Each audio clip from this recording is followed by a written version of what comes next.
What's up Internet, Kevin here with TLD, bringing your overview and final thoughts on the PlayStation Vita. Now that I've had a chance to play a few of the games a bit more extensively, as well as get to try out some of the apps that are currently featured on the Vita, I must say that overall I am quite pleased with the system. The overall design and feel of the handheld is very comfortable, and the dual analog sticks work out really well, and I must say that I do prefer them to the 3DS's circle pad. Not only that, but the button placement is very reminiscent of a PlayStation DualShock controller, so it's very familiar for those of you that are used to those, including the 4-button setup on the front, having 2 shoulder buttons, and a thumb pad that's very comfortable to use. Now, while some hardcore gamers may make the claim that the addition of a touchscreen and touchpad is a little gimmicky for a dedicated gaming handheld, it really comes down to the fact that it is an optional and secondary form of control that it's up to developers how to make use of. And really, I think Uncharted stands as a good example of what can happen where you add in additional functionality with the touchscreen, but in no way is it required for normal gameplay. Now, the screen is another strong point for the system, as while not only do games have really good graphics for it, but it also has really good resolution for a handheld gaming device at 966 by 544,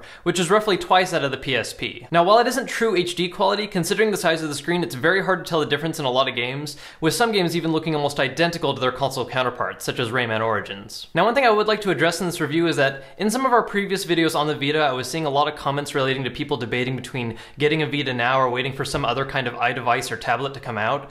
I would like to clarify that the Vita is not an app device. It is not a dedicated app device. It's much more along the lines of a dedicated gaming console like the 3DS, but does feature some popular apps as well. Since launch, there are currently 4 apps available, including social apps like Flickr, Facebook, and Twitter, as well as the popular entertainment app of Netflix. Now, there are a few more on the way, including both Skype and Foursquare, and while these are popular, good apps to use, it's not going to offer the same range of versatility as a dedicated iDevice or Android tablet.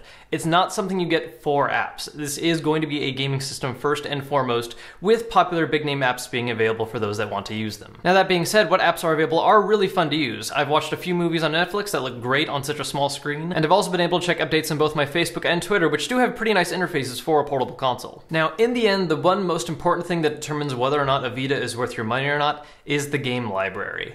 A lot of people will argue back and forth whether, which system has the best technical specs, which ones have the best form of tight controls, but in the end, when it comes to a gaming system, what most people remember them for are what games were available on it. Now, this was a big problem for its predecessor, the PSP, which, when it was first coming out, a lot of people were excited for it due to its technical aspects, but once it was released, there really wasn't that strong of a library to support it. The Vita seems to be trying to make up for this by offering a very strong starting point for games, not only with Sony exclusive titles, but also by having really popular ports available as well. Right away, we're seeing games like Uncharted, which was absolutely fantastic on it.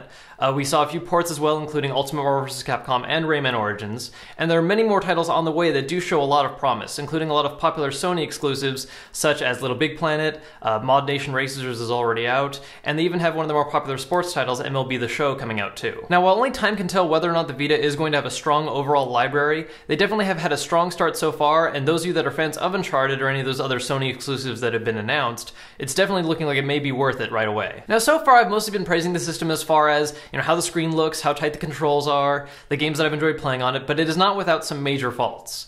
First off, the battery life for it is atrociously low, as seems to be the case in a lot of modern gaming handhelds, maxing out at about 3 to 4 hours of dedicated gameplay time. Now, thankfully, the Vita does employ one of the things they used with the PSP, is that it does go into a hibernate status when it's really low on battery. So you don't have to worry about playing your game until the battery is low and then all of a sudden have it die and lose all your progress. Sony has also made a few changes hardware-wise compared to the PSP that I'm not a very big fan of, including removing the ability to have a video out and also changing to a proprietary style memory card, meaning that you can no longer just buy a standard SD card. You have to buy a much more expensive, specifically designed card for the Vita, which normally costs roughly about twice as much as an SD equivalent. I'd also like to note that in the 1 week that we've had the system, it has crashed on me twice, one of which occurred while we were recording this video. Thankfully, there was no actual major damage to my save data or any info like that. Nothing was corrupted, and problems of this sort can and hopefully will be addressed through patching. Now, since we picked up the first edition Vita, we do have one that is 3G capable. I haven't had the chance yet to actually try out any full-on online gaming with it yet, just because of what games are available, but I have made use of it with a number of different apps. Now, the 3G plan does come in 3 different packages offering different amounts of data,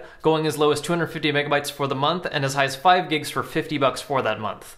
Now, this isn't contractual. You just pay for the 1 month and then you get to use it until either the month ends or until you use up that amount of data. I am able to use Facebook and Twitter freely as a result, but for those of you that like watching Netflix, that will eat up through your data plan really fast. So overall, the Vita is a solid handheld, and currently is well worth the investment for anyone who's a fan of Sony exclusive titles. And hopefully as time goes on, we'll see a lot more additions to the library, making it worth it for just about everyone else. As always guys, thanks for watching our videos. If you haven't gotten a chance yet, make sure to check out our Vita playlist, which shows all the different Vita coverage we've done for the past week. And if you're feeling extra awesome, make sure to hit that like button, and I'll see you guys next time.